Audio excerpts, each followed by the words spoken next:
We're talking to Mr. Eric Evans, the founder of Genesis, and Mr. Michael Pendleton, who is the executive director of Genesis. And of course, Mr. Evans and Mr. Pendleton, before we had our first commercial break, we were talking about some aspects of the Genesis program, which was founded by Mr. Evans. Mr. Pendleton, let's have you to give us some information relative to the incarceration of young people, because I think that for the most part, as has been said, we follow the people up to the prison gate, and after they get into the prison gate, we forget about them, and et cetera. But let's look at our young people. I mean, what does it mean to them to be incarcerated now? Let's talk about it from that perspective. Well, you know, Dr. Haney, we briefly talked about the number, the 98% number.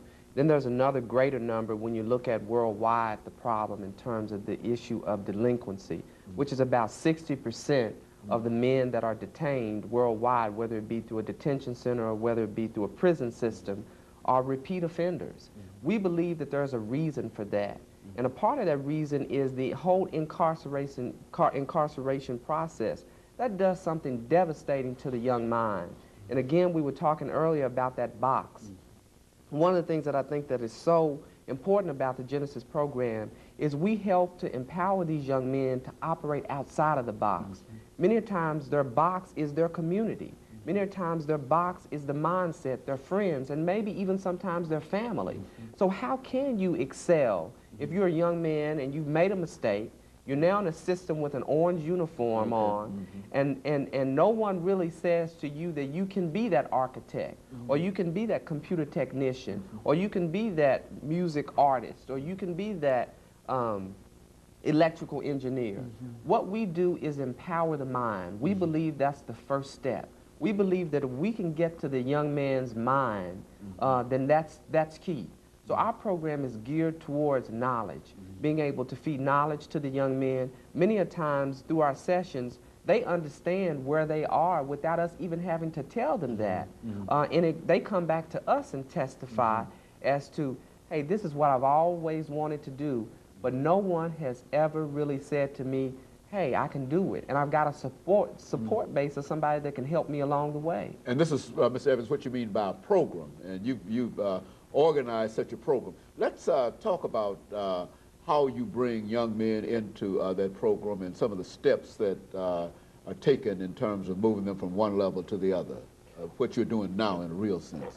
Well, right now we don't have any young men at our facility, but when the young men get out of the Juvenile Justice Center, they usually call us, because we like for them to make their first step. And even if they don't make their first step, we usually call them. And when they call us or we call them, first thing first, okay, what you want to do? We go out and we try to find them jobs, which is another reason why they go back to the Juvenile Justice Center, because they think they can't find no job. So we try to help them find a job, and we also get them prepared, get back off into schools. So if they've been kicked out of school, okay, since you can't go back to school, okay, we're going to get you off in this GED program. And once we get them off in the GED program, and once we get them a job and everything, and we start the process of teaching them how to change a mindset. Just because someone says something to you does not mean that they are disrespecting you. So we try to change a mindset like that. And we also teach them how to control their finances, not how to get in debt. And things like that. Teach them how to work on computers, how to type up things, type up resumes, Very how to prepare practical yourself. kinds of things that they can use in terms of their own responsibilities. I mean, and also we might add that in addition to the vocational things that we're doing, we believe that you must not empower that young person without empowering the environment in which that young person lives. Speak to that. So very much so, we believe in making certain that that parent or that mother, that grandmother, that aunt, or whomever is that guardian for their child, that they're empowered along the process. Because if you're empowering that young person to excel, you now are nurturing a visionary. So it's very difficult for a visionary to operate within a household that doesn't believe that child is, that they believe that that child can actually make that vision come to fruition.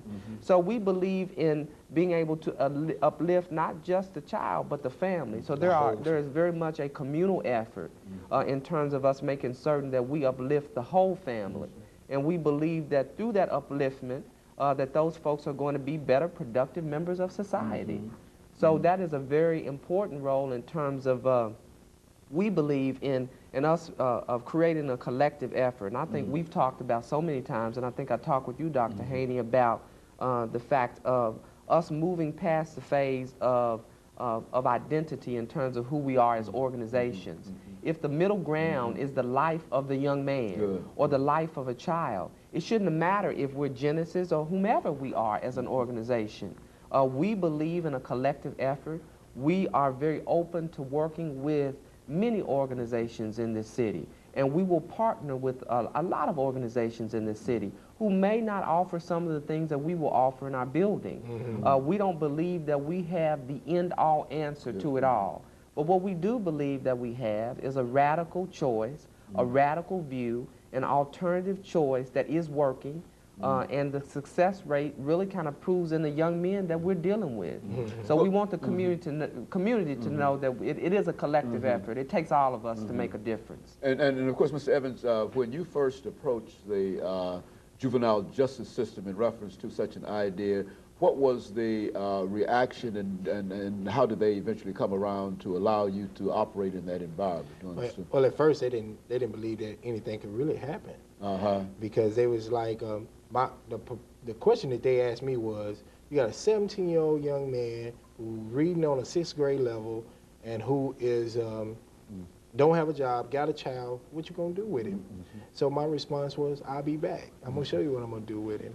And so got with Michael and got with Sean, and we together have put together a very, very strong plan how we gonna change that young man, and how we gonna, you know, with the help of God, just remold him and put him back off in society, and show them that, hey, just because they said that y'all couldn't do it, hey, here's living proof right here that y'all, hey, we can do this thing. And the juvenile justice system is willing to cooperate with you and allow you to deal with these young people. They actually are endorsing us, if you will. We have 2 support letters, one from the juvenile court system and one from help me out here, the court system, the Davidson County court system, and one from the juvenile court center. So we got they backing. You got their endorsement. Exactly. What you have. So now you're in the process of trying to bring other elements into your program. Yes. And of course, we've got about 6 or 7 seconds before we end this segment. When we come back, we'll talk about the kind of support that you need. And of course, we'll be back with you following this short commercial break.